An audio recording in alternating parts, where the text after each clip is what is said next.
Welcome, everyone, to Chatting Shoes on the Conversational Pace channel. I have Rod Farvard here today. Actually, how do I correctly say your last name? That's right. I always say it's Harvard with an F. That usually gets a few chuckles. Harvard with an F. Okay, yeah. Huh. Actually, so I don't know. Like a grade joke. I get Yeah. it. If listeners don't know, I'm actually 100% Iranian. I actually probably don't really look it for the most part, but yep. And my last name originates from this really old religion. It's actually the first religion ever, and most religions have stemmed off of it. It's called Zoroastrianism, and was it kind of like came up in ancient Persia. I don't know, around the era. I'm also like highly uneducated on this, so someone's gonna fact check me. I'm your, But I'm yeah, much less educated on this because this is all brand new to me. yeah. So my last name is actually some sort of play off the main prophet of that religion. I think it's something like his name's like Farava. So or a better pronunciation would be like Farava in Farsi and these like older languages. So I think like if you were to ask someone Persian what my last name is, it would be more like Farvard, but that's just like yeah, that's not how I say it. It's definitely not how people would say it correctly in English, so I just go with Farvard. Okay, that's Yeah. that's a great answer, and well, now I'm really glad I asked, and that's that's so much more of a cultured response than me just making some half-assed Super Troopers joke. Yeah. Oh yeah. That's you you've made a few of those. I'm sure Officer Farmer. So, well, because like the mustache and I don't know. I just assume that you drink cola a liter at a time as Mm. well. Hmm. Um, Especially with like the advancements in running, nutrition and hydration. Totally. Liter Yeah. equality seems to make a lot of sense to me now. You usually see one of those in my vest. So keep your eye out. A whole liter. Yeah. Okay. Yeah, we'll dive into that, I'm sure, at some point. But Sure. let's see. It's March 18th right now. You're just a couple days removed from was this the season opener at Nine Trails? Yeah. When was the last time you raced actually? Prior to that?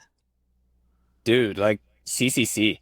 Um, I actually went out to Mallorca to race that new UTMB race out there. Uh-huh. So the race has been going on for a long time, but I think UTMB just picked it up this last year.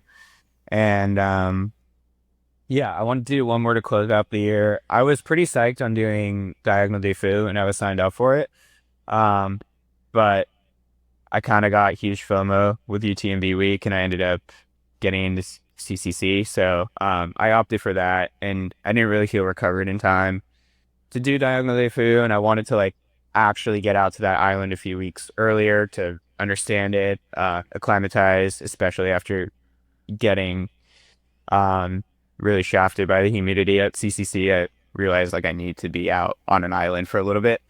Um, and then I saw this Mallorca race, which kind of like scratched that island itch that Dialing de Fou had in a very low key setting. And it was like a good time of year, early November.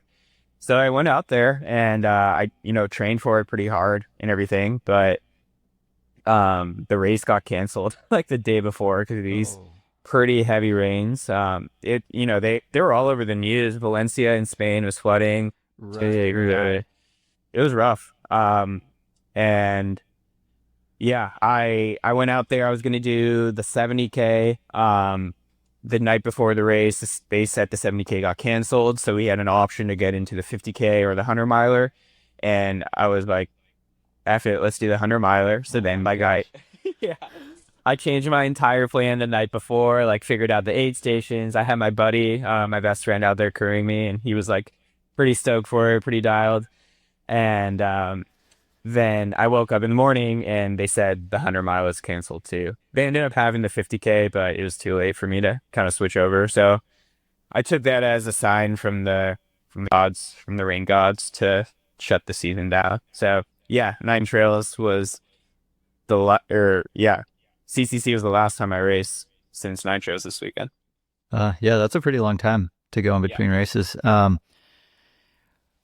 When we ran into each other briefly at Black Canyon 100K, which you almost joined us for the post race interviews there while we were waiting for that to start, and you had kind of given me like a little peek behind the curtain to like Nine Trails and how it sounded like something pretty special was going to happen there. Like, uh, could you talk through just kind of the goals leading up to the race, and then maybe a little recap of what all went down? Yeah, definitely. So this race, for context, I basically I always say I grew up in Santa Barbara because I feel like I did my most growing as a human there. I went to college at UCSB, and then I was here for about 2 years after. And at UCSB as a triathlete, I kind of did that for the year after college too. Trying to do the pro thing for a little bit, but it was just a lot of training, and I was I was garbage at swimming to be good as a pro. Like I was okay as an amateur just because I was a strong cyclist and runner. But in those pro fields, you need to be like a top tier swimmer to even have a chance in the bike groups. So I kind of gave up on that and I just went back to running. And I really fell in love with trail running here, like on these trails in Santa Barbara. And there's this race called Nine Trails, which was always kind of like this coveted thing to do.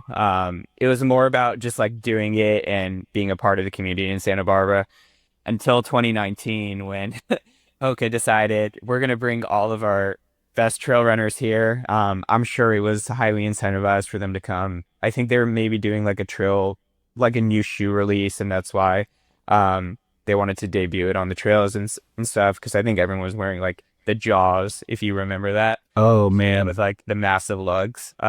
full on cleats. Yeah, exactly. So I think yeah, there's something around that, but the all the Coconino Cowboys came. We Jimmy Elam was here. I would have to look at that start list again, but it was there was this article that came out from Runner's World, and it's like, is Nine Trails the most stacked race ever run on American soil? It's just like this local race in our backyard, and all of us locals here were like, oh shit, we got to show up for this.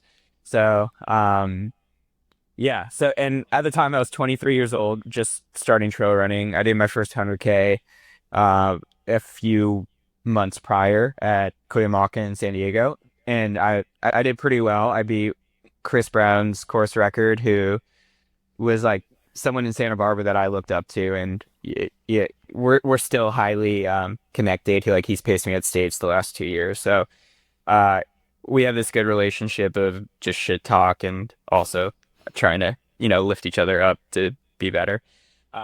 But yeah, so I was always chasing Chris Brown. I was doing the races he was doing. I wanted to beat his times on the trails here, and Nine Trails came around, and I just went out with the lead pack, and I ended up getting fourth in that field with like Jim, Jared, Chris, Eric Sensman, uh, Cody, and yeah, or Tim Frericks, like all those guys that were the guys you would think about in 2018, 2019. So it was kind of like this glimpse of, okay, I could be up there, but it was also like maybe this is just home course advantage. I don't know if I'm actually a good. Um, but anyways, Jim ran that race. He won, obviously. He went 5:12. And that was just like absolutely mind blowing. And later that year, he ended up getting the still course record at Western States. So, in my head, what I thought about this year is like, okay, if I want to win Western States, it's going to be a course record. I kind of need to set benchmarks to see where my fitness is at. And Nine Trails is something local for me. I don't have to travel that much. I know Jim put in a good effort there. Although probably if you ask him, he'd be like, "Wait, what's Nine Trails?" It's probably just like one of those races for him. I'm not even sure if he was trying that hard, but it seemed like he was pushing. Just that was he had a good field to be racing that day. So I'd reason to believe if I could run faster than Jim or right where Jim ran here. I'm in a pretty good spot fitness wise, leading into Western States. So I came here with a mission, and that was to get the course record. Um, and yeah, I ran the ass off, and I felt really good. And I feel like I'm in a good spot here. I ran 5:08 on the day, and yeah, I approached Black Canyon when you asked me, what am I doing to start out the year, and I was like, I'm gonna get Jim's course record in 9 trails to start the year, and we'll go from there. Yeah, I think that is exactly what you told me, and I was like, Yeah. okay, So that you is keep your eyes exciting. out. Yeah, I'm glad I did. Thanks for giving me a little heads up. Yep. Um, I guess other cool part about Nine Trails too is that it's like right in the backyard of the Hoka headquarters as well.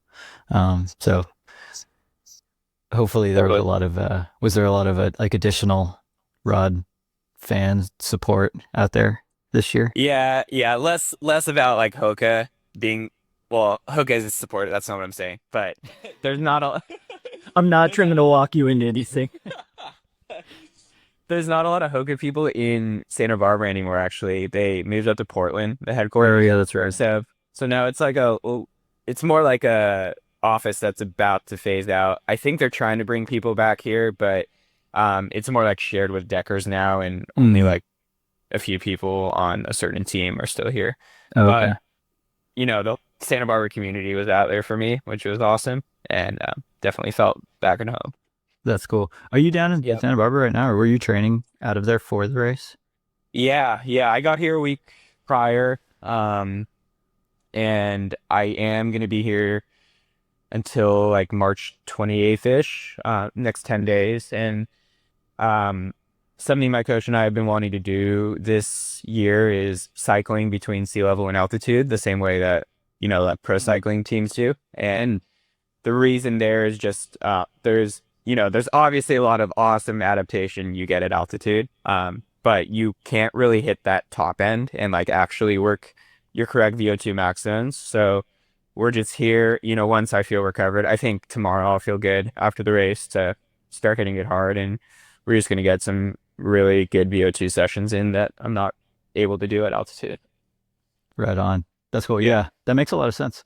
Yeah. Um, can we do a little like gear rundown for the race? I saw on Instagram it looked like you were rocking the Tecton X3. I was, yeah.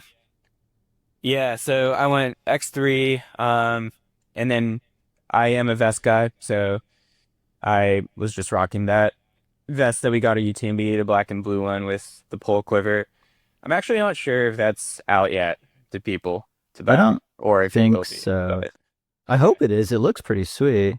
it is sweet. Yeah. I was like, oh man, initially this thing is so bulky, and this I was like, I can really only wear this for like mountain races, but that pole quiver and just like all these extra things in it is actually really clutch for storing an extra bottle, which I do. It's like the perfect You thing put a to bottle in the pole quiver? yeah, yeah. It, Oh, too. it's all time. It's perfect. It's like Oh the my perfect gosh. size to grip it. It doesn't bounce around. Um, and yeah, I try to rock 3 bottles an hour, so it's helpful for me. But Weird. since What a hack. yeah, right. Um, so if you have any vest with a pull quiver, like, and you're trying to carry more water, still Yeah. go for it. How do you get the bottle out? Yeah, it doesn't go too deep in, and Oh, I okay. have these never second flasks that are more long rather than wide. So, Okay. um, yeah, I can easily like reach it, or you just like push up the bottom of the vest so it's a little bit higher on your back and just grab it. Yeah.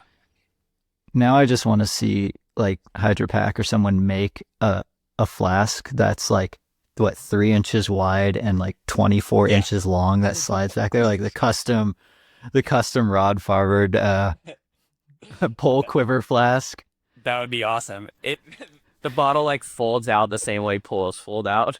Just like the tri-fold. Just this massive bottle. Dude, that would be sweet. Yeah. Maybe someday. Maybe someone will watch this and be like, we need to make that for Rod. Yeah. I'm open to it. Yeah, but since I guess this podcast is about shoes, I'll tell. Mildly. Yeah, mildly. Cool. Yeah, so actually our agreement was we'd only talk about shoes for 10% of the time. That's why I agreed to come on to this podcast. Otherwise I'd start looking dumb. So, but yeah, I went for the X3 for multiple reasons. I was debating between the Mafat 4 and the X3. Um but ultimately, I actually just went with the X3 because the course was a bit muddy to start, and the Fought 4 has these kind of deeper lugs where the mud would just kind of get stuck to. It'd be harder to like kick off. Versus like if you've seen the bottom of the Tecton, it's pretty flat. There's no really indentation at any point, and I there is this one road stretch that is 1.5 miles, and I was like, all right, that's where I'm gonna make up time to get this course record. I better be in in a super critical foam shoe. And yeah, I decided to throw out the Tecton, and I've just been training in it like honestly full time on the trails. Like Really? I don't even opt for another shoe because I want to. Initially, when I wore that shoe, I was like, I'm all over the place with this, super sloppy. Um, and I've been wanting to get really dialed with it, and I feel like I could drive it on any terrain now. So I didn't really have any, like, I wasn't really thinking, oh man, I'm not going to be able to handle the technicality of this course. And I don't really think there is a course out there now that I would not wear the X3 for or feel comfortable on.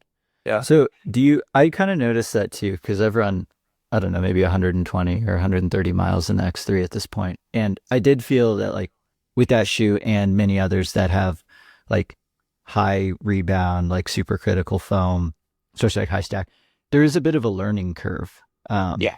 to it. So you found that you didn't love it at first. A, on technical trail, I didn't know how to do anything, you know, Yeah. like on a steep or a sharp switchback or something. I had to really slow down before I can take that turn. I felt like I was rolling my ankle quite a bit. Okay. Um, but yeah, I don't really know what happened. Just you're, I don't know, you somehow adjust and Yeah. figure it out, but it definitely takes reps. Have you spent much time in the 2.5? You know, I have. There were like pretty limited models made, so I kind of ran through it pretty quick. So Oh. I don't really have a pair right now to race in. So I've just been trying to use the X3 because I'm probably going to end up racing in that more. But Yeah. if we start getting more 2.5s, I would probably reach for it. Yeah. Yeah. Because I don't think, no, I've never tried the 2.5 on. I saw it in person at Western States last year when they did that little small batch release. Yeah. As someone who's running both, how similar or different are they hmm actually? Because I know there's a lot of people here on this channel who would love to just hear more about the 2.5 from someone who has run in it. Because I think Yeah. what Hoka only did like 100 pairs of them at Western States. Yeah. Yeah. It actually is like a different shoe. Initially, what we were kind of like told about it and what it felt like and what it looked like. It was basically like the X3 was just a bulkier version of the 2.5, but I guess what does that really mean? There's a bit of the geometry that's different on it. The upper is different. The lacing system is completely different. And I feel like the 2.5 keeps it a little more snug. If you've run in the 3, you might notice there is like this disconnect between um how your shoe moves, how the top of your foot moves in the shoe versus like the bottom of the foot. And I think the lacing system on the 2.5 solves for that a little bit. Like I don't really feel like my foot moves around that much. There's also more stack height on the 2.5 versus the 3. And the lugs on the 3 are bigger. And it's a different like traction lug system than is on the 2.5. I think the 3 uses like the light base mega grip Vibram thing. I Mhm. don't think that exact outsole is on the 2.5. So in general, that makes the 2.5 lighter, even though the stack height is bigger. I think the lug system on the 3 is actually pretty bulky, which makes it awesome. You know, it's makes it a very versatile shoe to really use on any terrain. The 2.5 is more, um, it's more just like, I think of it as like the fast super shoe that you don't really care about durability. You're just gonna rip trails on it basically.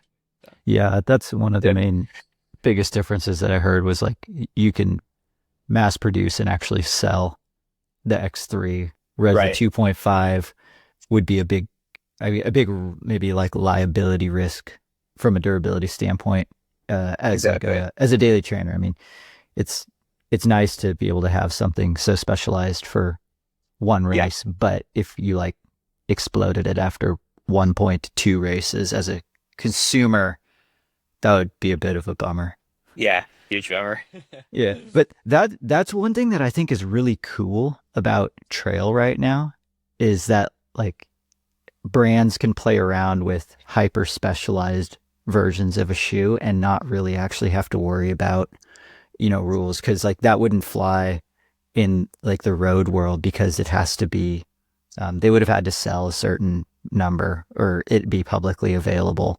You're Um, right. And there's just a lot more rules around what you can put on your feet, right? In the there are road no world. rules in track Yeah. or not in trail. Yeah, I Yeah. rode. There's a ton of rules. Do you think that'll change? I don't see it changing. Like I could see it maybe being applied to something like Worlds where there is, it's under like a World Athletics governing body. Because right now in their rule book, it says all of our rules that we have for roads don't apply to trail racing. Hmm. But I guess at some point they could say, we are going to actually adhere to some sort of maximum stack height rule. But outside of that, all the biggest races every year are independently kind of their own thing, whether it's like UTMB or Western States. So then they would all have to get on the same page and Yeah. make up rules. And like, I don't think it's worth it for someone like Western States or UTMB to be like, we need this footwear rule and there has to be all these, guidelines. Because Yeah. I don't know, that sounds messy. And I don't know, it has me thinking that maybe it might actually be trails where these brands get to show off their latest tech and what they can actually do, pushing the limits It's true. of shoes, which I think is really exciting. And I know there's always the back and forth of like, well, Rod has an advantage over me because he runs for Hogan. I don't. Well, I'm like, well, on the other hand, Rod also has a lot of other advantages, like being better at running. So there's that too. But yeah, it's definitely. I think it's cool to see that in our sport. And like maybe if we did get bigger, like if it hit the big time, became like an Olympic sport or something, which also is very debated on whether that's hitting the big time or not. Yeah. Maybe then there would be some sort of rules, but Definitely. I mean, and then there's also like, do the shoes actually even make that big of a difference on the trails? Yeah, like is the 2.5 so much better than what other brands are making that every Hoka athlete has like a distinct advantage? I don't know if that's necessarily the case Yeah. either. Yeah. And I think it's on a personal level. I think there are shoes that make a difference for a certain runner and the way you run and your form. But And the I core wouldn't say too. the course. Yeah.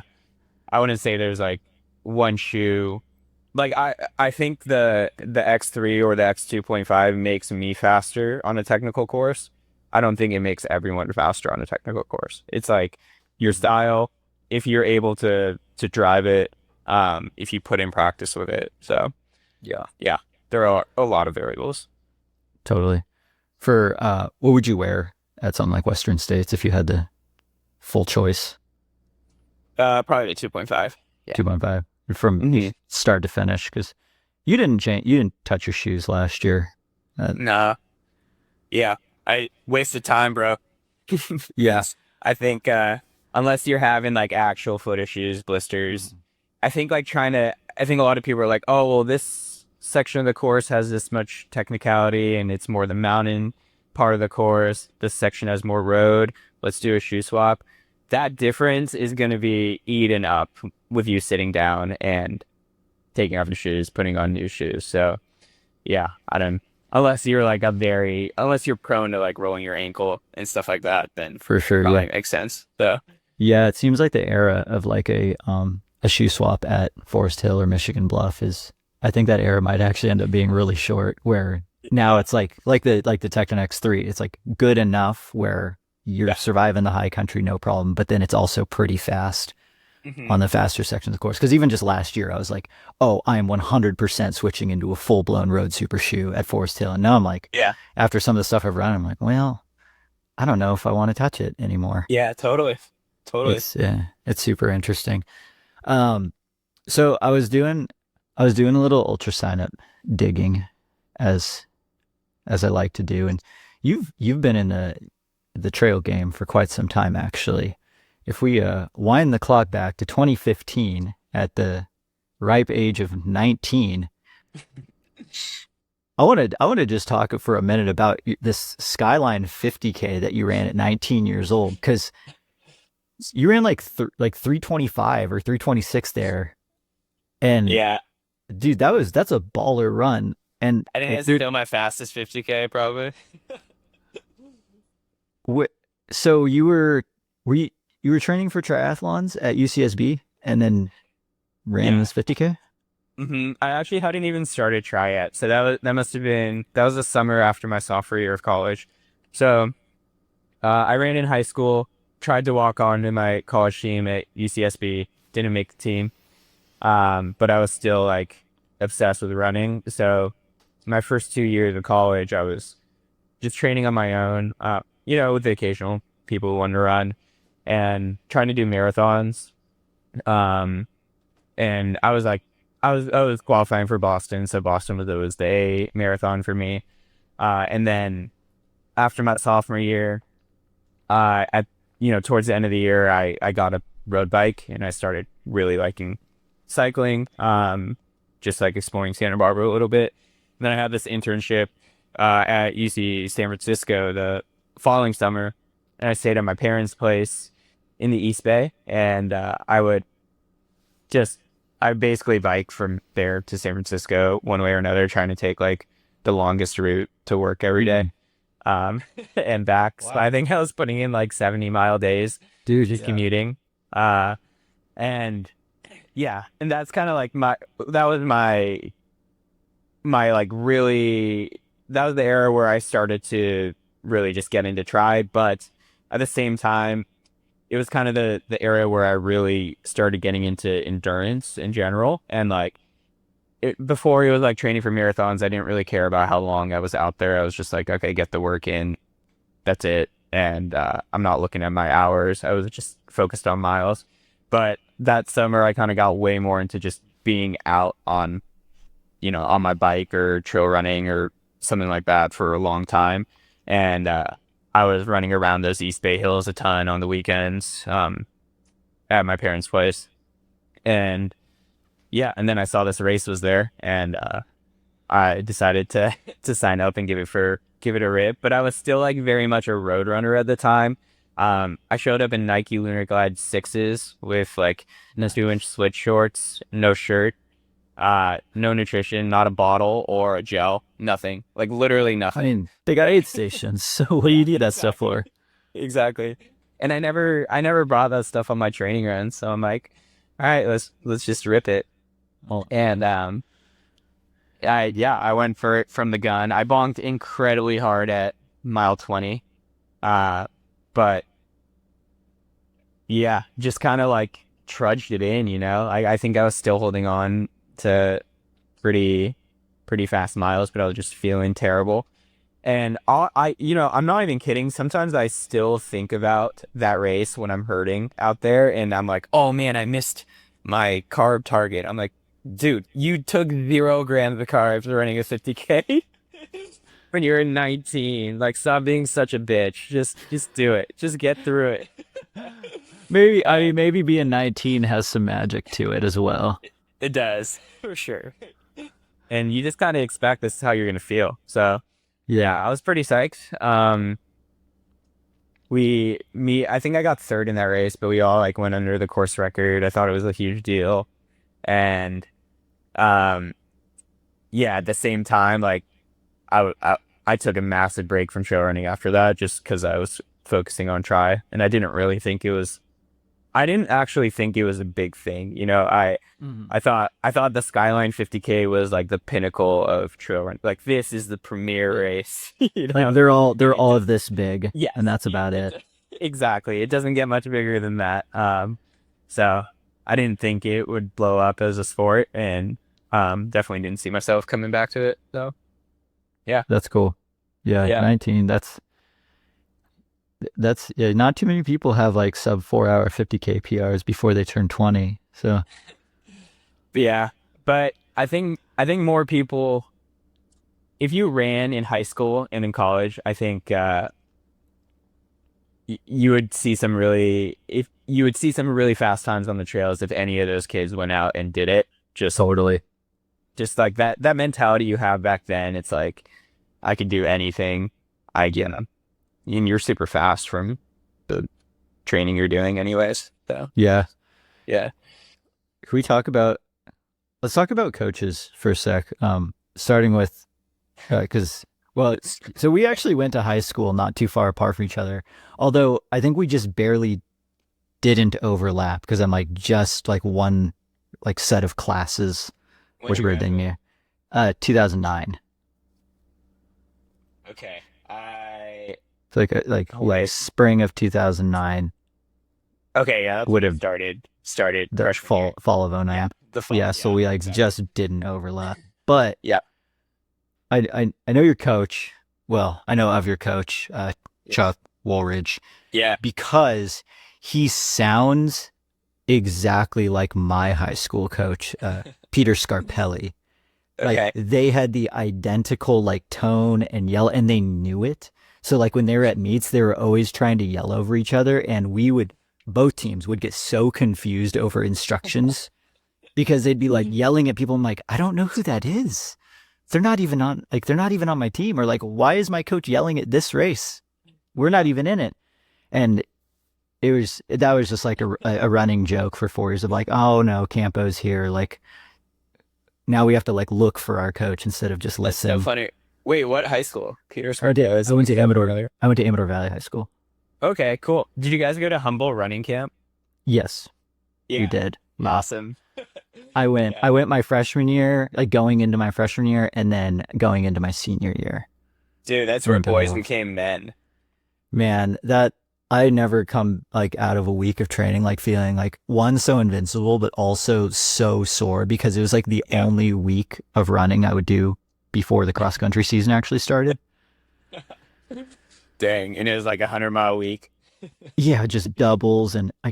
I mean it really was a very like regimented camp Yeah. of like there was a lot of structure. Yeah, I got a because that camp's in July and it was like right after states. My Chuck Woolridge, we're actually like still very well connected. He usually comes out to states. He missed it this year, but he had me get on a Zoom meeting and talk to all the Humboldt kids in one of those lectures. And it was awesome. It was felt like very full circle. That's cool. That is super Yeah. cool.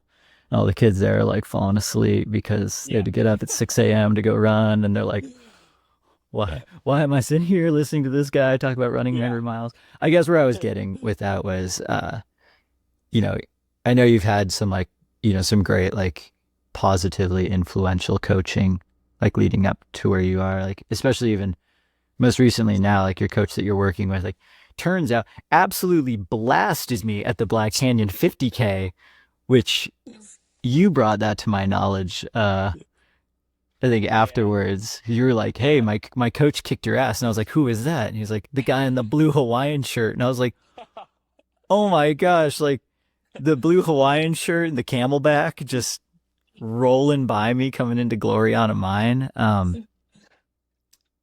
I love it. Yeah, dude, he's a crusher. Yeah, I guess where do I start with this question? I am so lucky to be first of all surrounded by so many people that are such positive influences and are committed, and like want to actually hype people up to be better.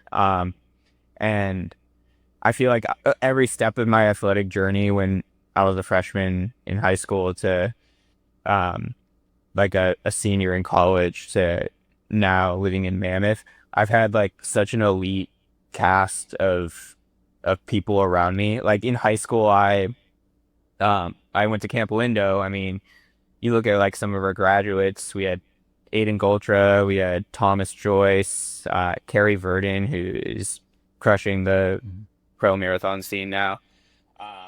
And Greg Garcia, Greg Garcia, shout out, fellow man. fellow Yeah. SOU teammate. That's Yeah. a mutual friend. I think Thomas actually came up and stayed at my house one time when he was Oh, coming up, like on a road trip and yeah. visiting Greg. Yeah, I see him every now and then. I mean, like true talent, dude. That guy was so fast. Dude, Um, absolute baller of a runner. yeah, yeah.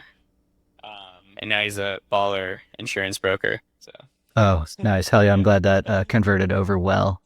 Yes. Um. Anyways, yes, and I think that as a coach, you can either just ride that talent in your athletes and rest on their laurels, or you can really push them to get to that next level, like in high school at least, and push them to still like love the sport coming out of it.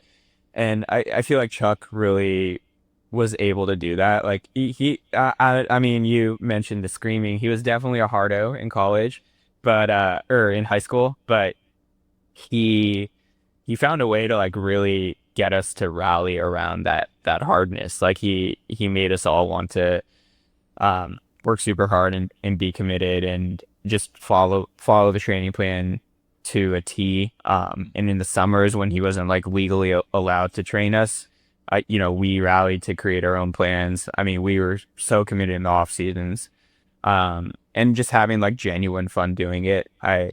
Yeah, I feel like really lucky to have gone to Camp Lindo versus, no offense, but Amador Valley. Honestly, I can actually relate to a lot of what you said. I had a pretty close group. Okay. The only main difference was like the commitment to the summer training. Yeah. We were Hey, definitely, dude, that is turns a out it matters. differentiator. Yeah, absolutely. Um, in the moment, but also downstream, like later in your life when you have to be responsible for your own coaching and you're trying to balance other things in life too. For So, sure. yeah. Yeah.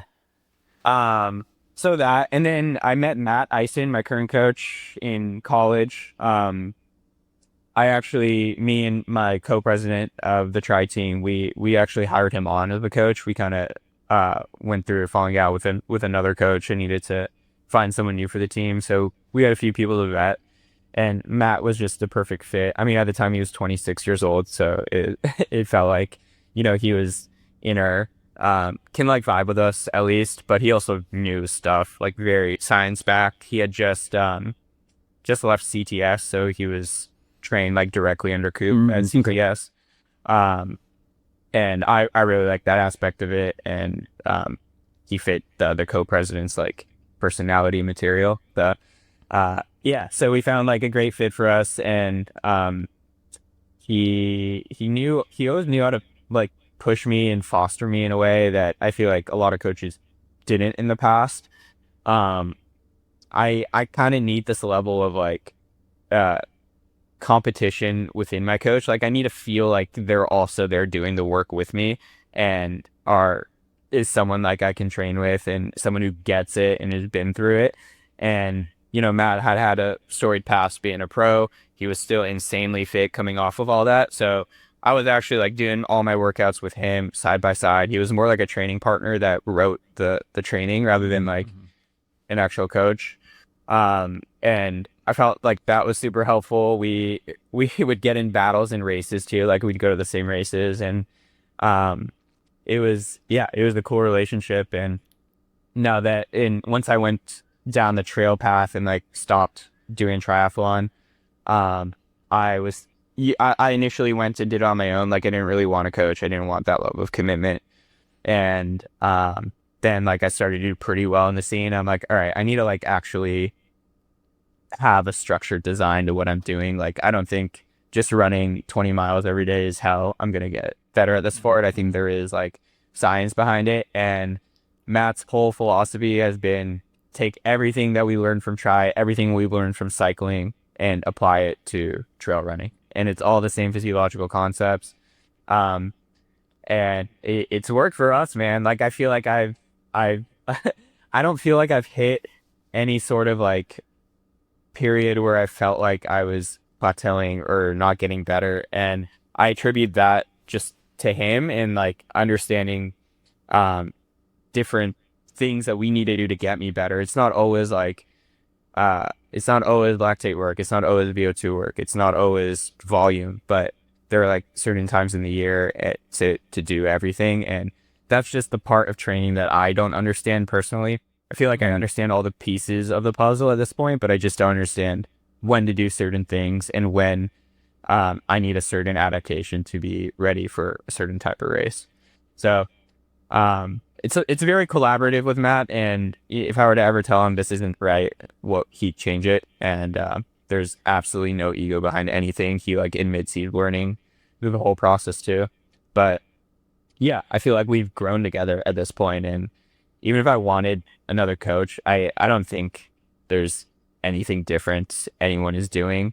And I actually like the simplicity of the training plan rather than like, I don't know, not naming names or anything, but I think some coaches just throw spaghetti at a wall and it's like, all right, you need to be good at this, you need to be good at this, you need to be good at this, you need to be good at this in order to trail run successfully. So today we're working on this, and I think there's not a lot of like method to that rather than just thinking of it as like a physiological puzzle. This is the same sport as cycling. It's the same sport as triathlon. It's the same sport as road running.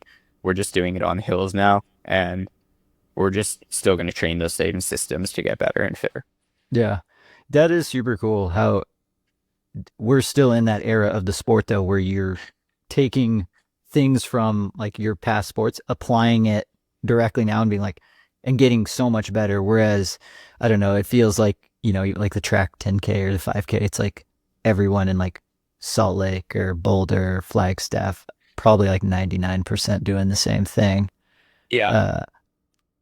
And Yeah. it sounds like you're probably cool doing like it's probably doing a lot of the same things, but we don't really know it yet.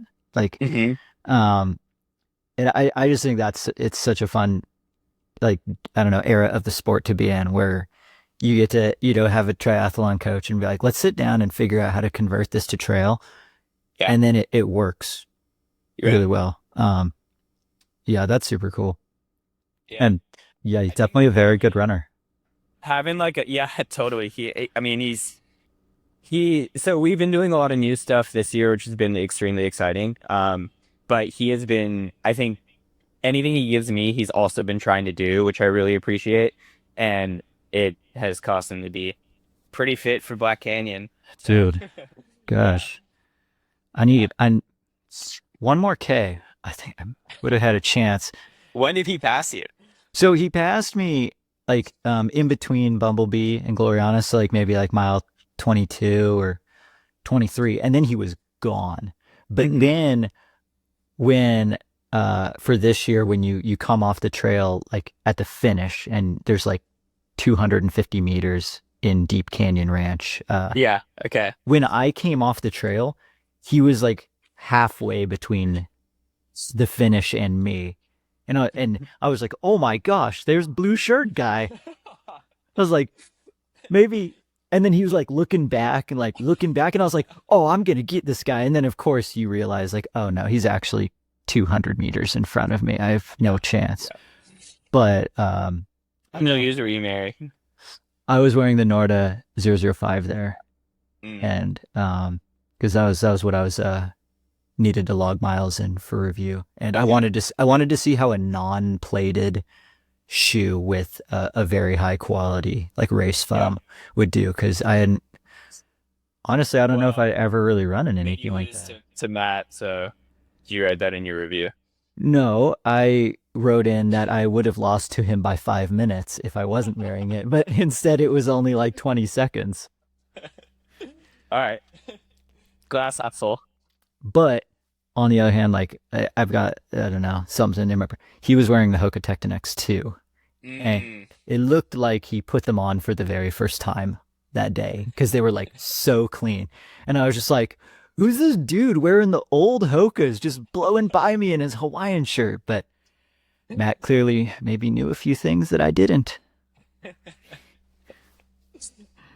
He's been heat training, so I had that's not. probably what did it. Okay. Yeah. I'm still banking off of just high school summers of being like East Bay Heat, which I think does like Yeah. I think that helps. Like because you Yeah. you you know the beginning of the cross country season in the East Bay area where you're like going It's into these insane. meets after school and it's 100 degrees out still. Dude, I also try to think of that. Like, I think of that first 50K, I think about all the hot summer days when, yeah, and I'm like, when did I turn into such a bitch, man? I mean you're clearly still pretty good at running the heat it seems like. Recently, but I don't know. I kind of like that kind of like first stretch of goes at Western States did not go well, but Where um, was were those I don't want to say failures at Western States. yeah, Those you can say it. subpar race experiences were those largely heat related? Do you think is like one of Yeah, the biggest factors? for sure the first time around, but it's like I guess heat is like the overarching thing, and then why are you feeling in the heat? It's probably more because of your nutrition and Yeah. your pace and stuff like that. But yeah, I don't know. But you've been working with a pretty cool nutrition coach this last little Hmm. bit too, as well. I Yeah, message Vic back and forth from time to time on Instagram, cool.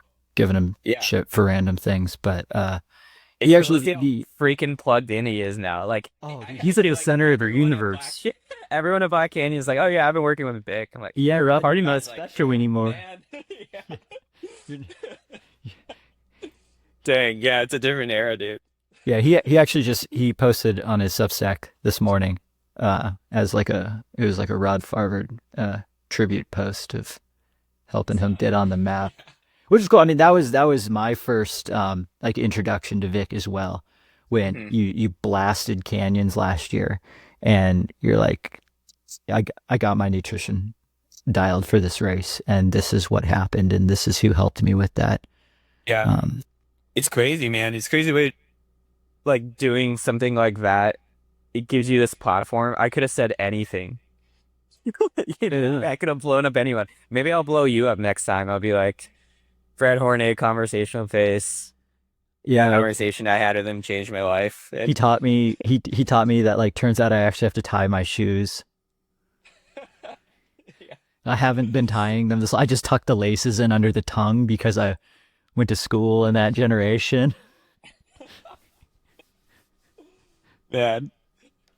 Uh, That yeah, is yeah. So I mean, it's cool to see Vic doing well. I mean, it's for sure changed his life, and I think change.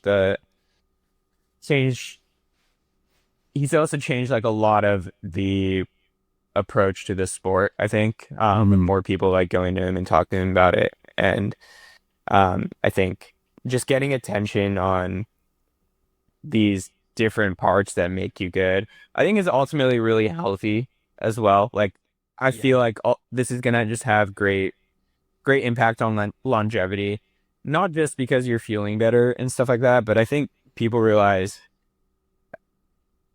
it wasn't necessarily the training that was like limiting them in these pursuits, and they didn't have to like all of a sudden train like way harder than they used to like to bridge a gap. It's little things like figuring out your nutrition that is gonna like help bridge that gap without you having to like slam your body quite as much too in training. For sure. Yeah, I mean, you mentioned three bottles an hour during Hmm. racing. Like I would have never thought of that on my own. Like that just seems like impossible, but apparently Right, it's but possible. why? Like, Yeah. isn't it so simple? It's like, oh, maybe I do need to just drink more. Yeah, totally. And but to your point, like you don't see anyone doing that. You see people running with one flask, and that's like the cool thing to do. And you're light, like everyone wants to be light. But Yeah, yeah. I yeah. know. Yeah, it's a whole new ball game. Hmm. I'll link to your Substack, or is it on Substack, or is it just a Rod Farward No, blog? dude, Oh, I'm an OG. okay, yeah. So Yeah. yeah, You I'll should link to remind it in me. the YouTube show notes. Okay, I need to get back on that. I've been. It's only been race recaps, and I haven't had a race in a long time. But Yeah. I'll try to put one up for 9 shows. But Yeah. yeah, because I did love reading kind of like what I consider like the three-part series of Black Canyon canyons in the Western States. Yeah. Especially just the tone of the Black Canyon one Yeah. to then canyons. Of, especially, I just remember like hearing over and it's like, I'm a pack guy. Like you're a pack guy, Rod. Like, Yeah. and I think that's really that's important to hear. Like I've had to remind myself that too because it's always like, no, I just want to have the one bottle and a handheld because Yeah. it's lighter and I feel faster. But then it's like, is it actually faster? Like maybe you should fuel, like do what you need to properly fuel yourself, and that will be 100%. faster. Yeah, and I think there's probably better ways that you need to work on to still make it feel light. Like Mhm. maybe having 3 bottles on you, like on your front chest and one in the back. Maybe that's like not really optimized for lightness. Maybe there's like a way to utilize the belt in there to make it feel a little bit lighter and just have the energy or the weight distribution better. But yeah, I think like the non-negotiable piece should be replacing the fluids and then try to dial everything else in around there to make you feel Yeah. light and fast. Yeah. And I guess also just like a slight disclaimer, I'm not telling everyone to go out and just start chugging 3 bottles an hour. I imagine that's like a number that you and Vic came to at some point after Totally. some amount of testing. Hmm. You were just like throwing darts at a wall and be like, it's 1.5 or 50, yeah, 1.5 liters. Yeah, yeah, it's you got to test it for sure. Like some people don't sweat much, and those are probably the people you see just running with one flask and doing well. But yeah, you should test yourself, different conditions. All you have to do is weigh yourself naked before and after your run, and then you could just plug in the numbers in a calculator. If you do pee during your run, make sure to account for that, and you should pee in like a soft flask so you know exactly how much you've peed, and so you could plug in the weight differential there. Is that what the space in the pole quiver's for? Yeah, exactly. For your pee flask? Yeah, yeah. You don't want to dump the pee. No, you got to carry it with you. Okay, and then bring it back. Yeah. Is that part of the secret? That is, yeah. I'm giving away a lot here, man. Okay, yeah. So pee in your soft flask. If you put one of those filters Mhm. on top of the soft flask and then you drink it, does it just come back out as Mm. water? Mm. I mean, it should. I feel like the toxins in your pee are actually quite like I feel like a nitrogen molecule and whatever urea, right? That's the bad stuff in your pee. I feel like that's actually pretty big and hard to pass through a filter. So it's a good test. I wonder if it'll come out clear. That's the real test. Yeah. Okay. Well, sounds like you and Vic have a few more things to work on. Because I'm sure not. I'm not professional enough for for tests like that. I don't know, man. You might have beaten Matt. Yeah, shoot, maybe you're right. Um, do you have a few minutes for a couple quick hitter questions? Yeah, let's do it. Okay. Yeah, I don't know if we're on like a lunch break or something right now. I got, I actually got half an hour. We don't have to go half an hour, but Okay. yeah. Um, yeah, I reached out to the Conversational Pace Patreon community if they had any additional questions for you, and there was some interesting ones that I wanted to throw out there. And one of them was like, do you have like much interest or say in the development of shoes with Hoka, or do you prefer to just like run in what they send you? Like personally, or Yeah, I mean, I guess yeah. personally, like how much interest do you have in like Mhm. you trying to make the shoes better, or do you let Hoka do its thing and then you just run in what they give you? Mhm. Personally, I don't, to be honest. I I have confidence that they're Caught you what they're interviewing, making. you're out. Yeah, I'm not a shoe nerd, Yeah, but that's okay. That's okay. yeah, yeah. And I've loved their shoes since I started trail running. So I'm and I'm not just saying this. I haven't put on a pair of Hoka trail shoes I didn't like. Like I like everything in the lineup right now. Truly. But that being said, yeah, I mean, we do have input. Again, I'm like relatively new to the brand, but we did have an athlete summit in January where we got to meet a lot of the product line managers and see what's coming up in the lineup next, see some protos. And they kind of explained where athletes plug into the process. And the way it kind of works is like we're actually pretty downstream for the most part. On more like commercial based production that comes out. The athlete input is pretty downstream of like, all right, we've already built this, we've already put a lot of investment into this. It's more like the athlete better like it before we push it out. And maybe the feedback we give is like maybe small tweaks that we do find like pretty critical in order to make this a better shoe. But yeah, it's like it's less like maybe you think Rod has an idea for a shoe, you tell someone it gets made as you think. Like it is like a big corporation still with a lot of process involved. And there definitely, I don't think there should be an expectation that we're building the shoes or something like that. I think that's extra work that I don't even want to think about. At the end of the day, dude, I just want to race and I just want the best products to help me be the best competitor I can be. If I wanted to like build the shoes, I'd go work at Hoka, you know, but Yeah. I'm an athlete, so There's only one Vincent Bouillard. exactly. Yeah. And the dude has the lot on his plate, man. I don't know if I want that.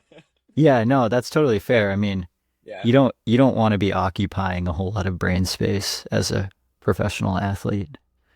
Yeah. Um, what about On over brains, baby. yeah, there you go. What about socks? Do you have sock preferences? Favorite socks? You wear socks or toes? I wear socks. Not everyone does, so I get that. But yeah, I wear exo skin toe socks. I'm a big toe sock guy, and I actually used to get like hot spots. I'd say pretty frequently in blisters, but I don't know. I don't know if it's the brand and like their proprietary blend of material that they're using for these socks, or if it's just the toe sock nature of this. But I really don't get any sort of hotspot blisters. I don't think about my feet. My feet are like the last thing to hurt in an ultra now, which is like all I can That's cool. actually ask for. Yeah. Yeah, that's awesome. Toe socks. hmm Yeah, yeah. I didn't see that coming. Good to know. Yeah. What is your daily mustache grooming routine like? Mm.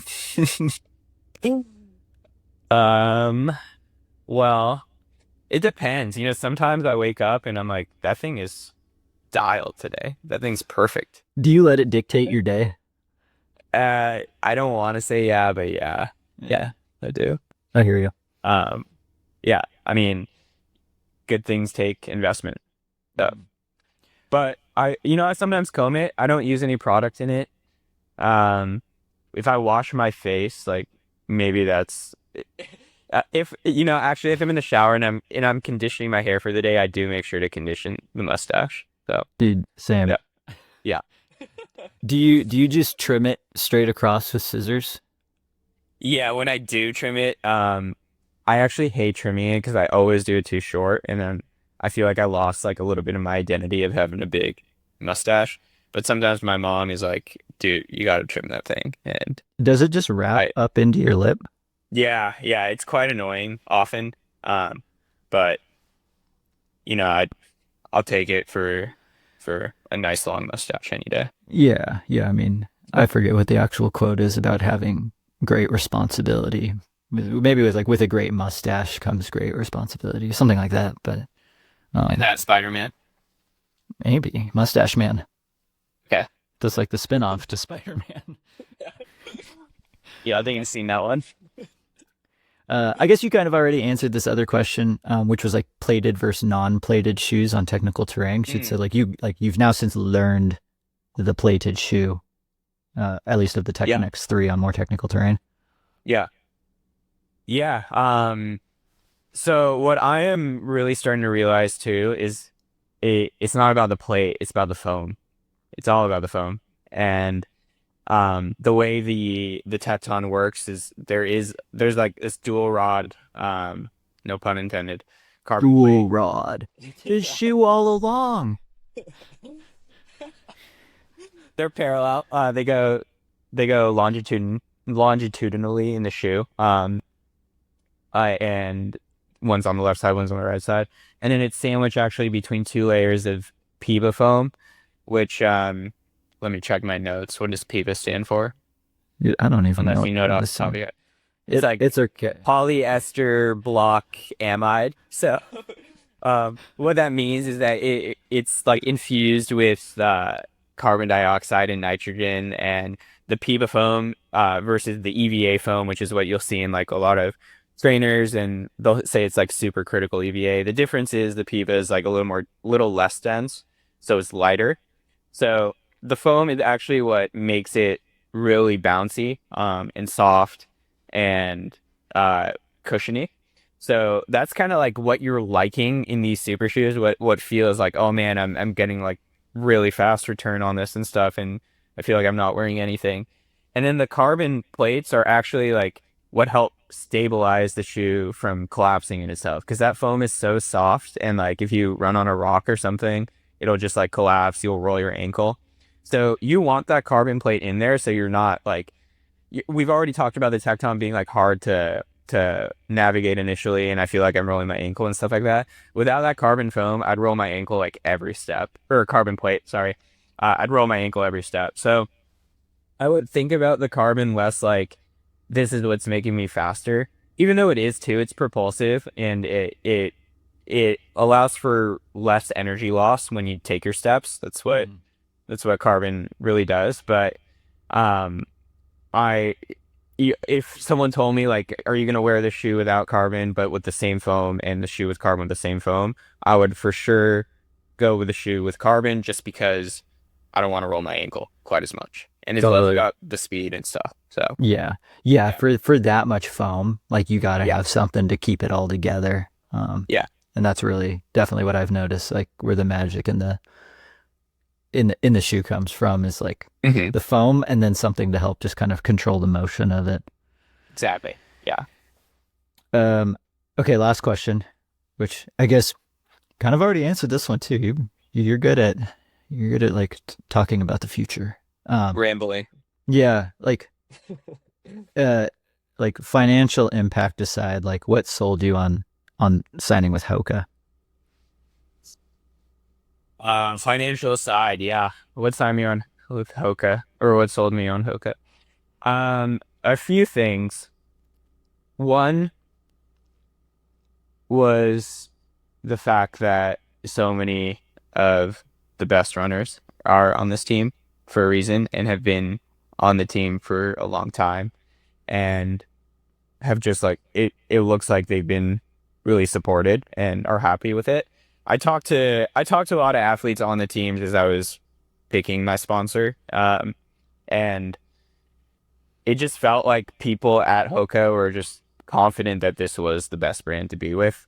And obviously there's a financial side to it, but it's also just the resources the company has, their emphasis on product development, and how easy it is to talk with people internally at this company. Like I feel like the communication is extremely good. I feel like everyone who works here is really stoked to be here, and really like treat the athletes as, your word really matters, and they want to like enable you to be the best. Honestly, it's a bunch of just nerds hyped on running, and in the best way possible, and that ultimately like makes them really want to communicate with you. Um, I also just the shoes, man. Like I said, I've before like I had any other obligations to run in different shoes. It's only ever been Hoka for me on the trail. Mm-hmm. So um I don't really like I kept forgetting that aspect of it and trying to think about all these other things, but at the end of the day, which shoe am I gonna grab for off the shelf? And it was always Hoka. Um I've had, ties with the company, more like Deckers. When I was actually living here in Santa Barbara, I was helping with product development. So it was cool to like know that aspect of it too, and how much impact I could potentially have if I wanted to. So so yeah, I at the end of the day, like looking back at the long list of things that made it such a challenging thing in the process to pick the right sponsor, it feels like a no-brainer at this point. And yeah, I really hope this is the last sponsor that I am with, and I really want to see it all through. That's super cool. Yeah. Well, thank you so much for your time and chatting shoes with me. Apologies if we went over the 10%, I don't know, We'll have to chat. maximum, but I feel like you held your own pretty well. I mean, Questions, dude. you spelled out Piba, and I have no idea if you're right or not, but I'm just gonna believe you because those were big words and it sounded correct. So, Yeah, um, yeah. That's how you do it. You fake it till you make it. And I think we made it.